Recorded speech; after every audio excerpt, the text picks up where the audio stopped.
अभी आपको बराह रास्त ये चलेंगे, वज़ीर आज़म शहबाज शरीफ मीडिया के नुमाइंदगान से गुफ्तगू कर रहे हैं। Millions of people have been displaced. More than 1,000 people killed, including 300 children, thousands injured, close to 1 million animals, gone, and standing crops completely washed away. In the province of Sindh, date trees, cotton, rice, all gone. And of course also in Balochistan. People are shelterless. They need food, medical treatment.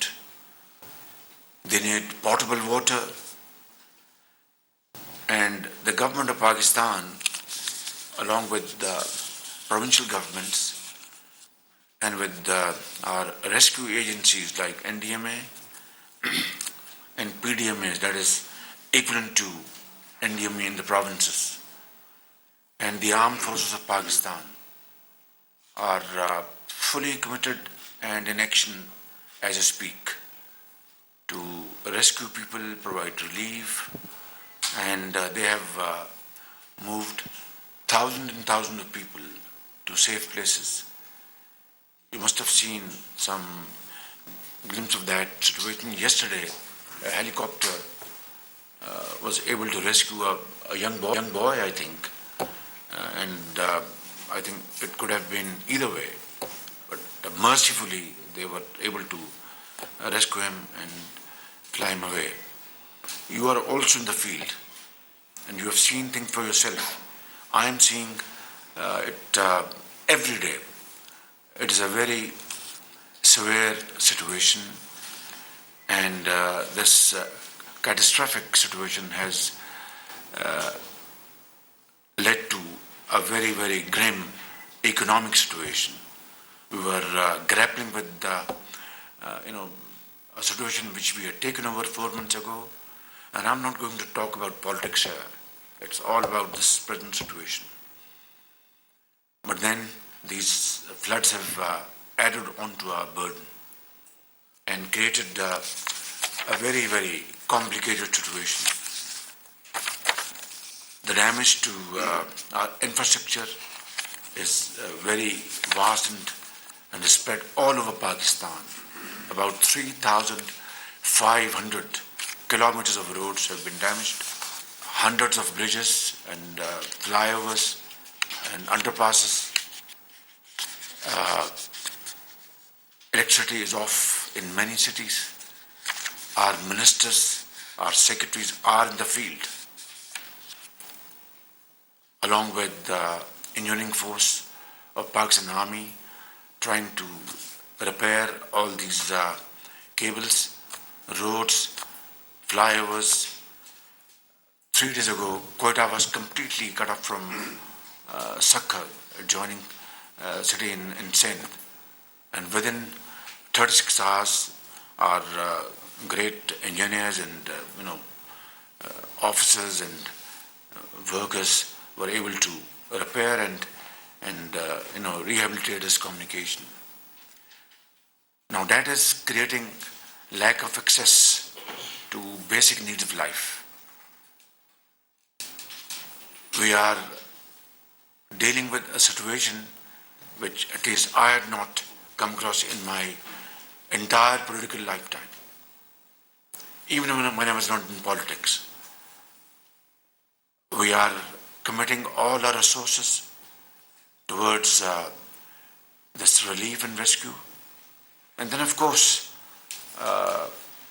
the phase of, and a very difficult phase of rehabilitation is just a few weeks away. At this point in time, we are trying to provide shelter, tents, mosquito kits,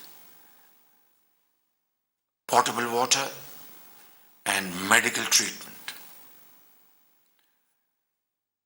We had appealed to our brothers and friends all over the world, and I'm very grateful to those countries and heads of state who have responded to our appeal.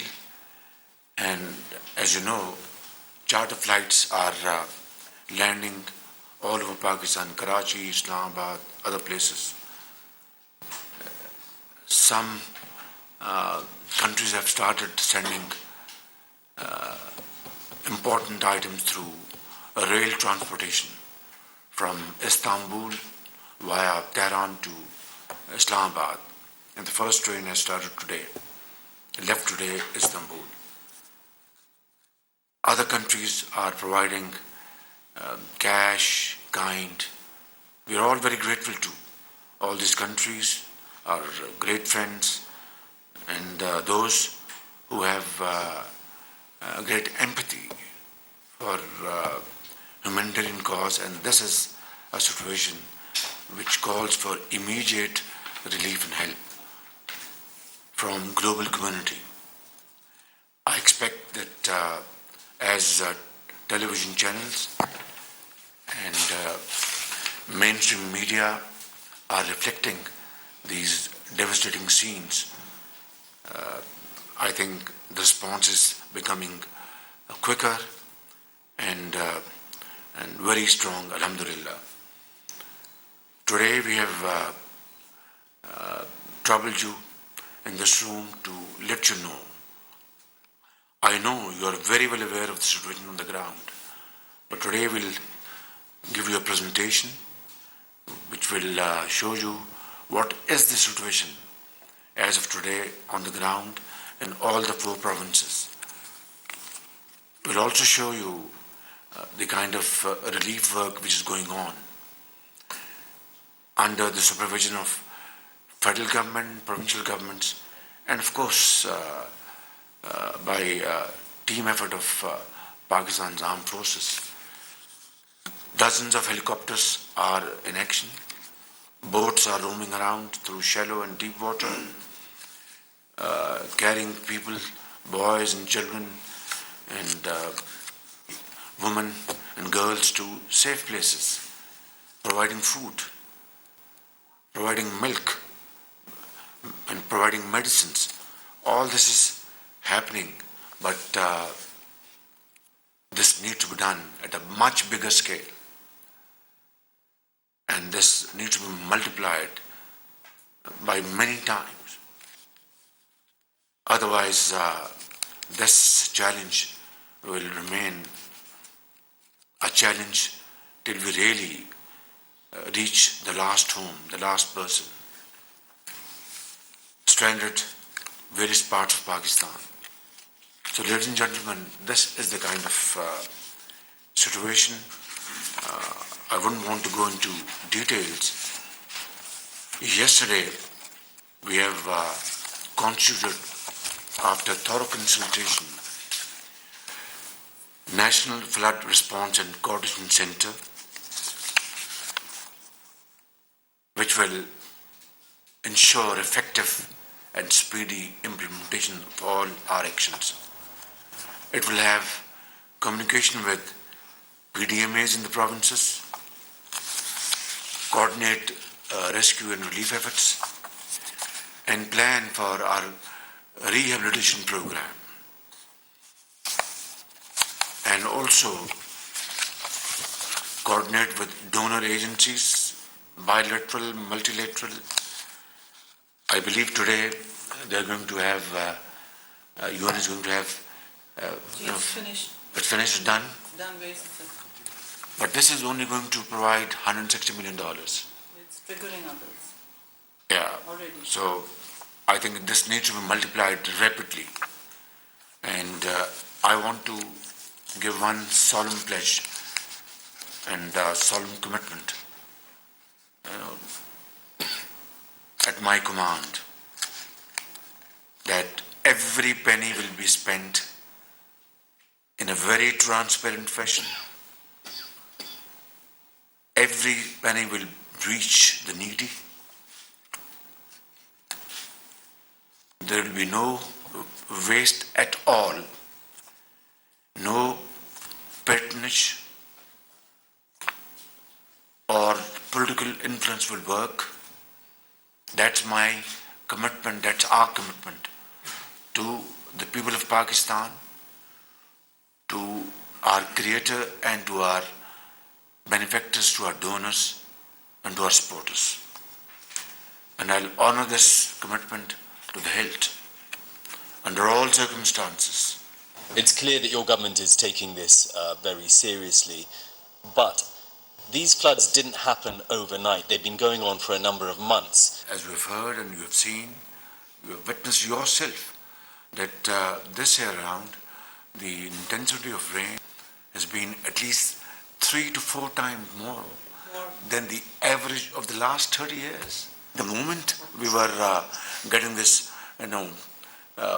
warnings from Met, we sat here, we devised a plan, and we set out on our program, and we went flat out.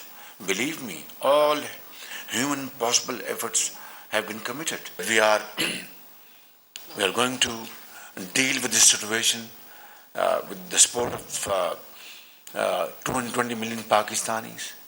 We'll put all our resources to serve the people wherever they are, and we will redirect our resources from development plan towards their rehabilitation. That's very important. We will certainly learn from our experience, but I think the global community should stand by us today. It's a yawning gap between our requirements and what we are receiving till this point in time. And are you receiving enough so far from the international That's what I've said. I think much more is required to be done.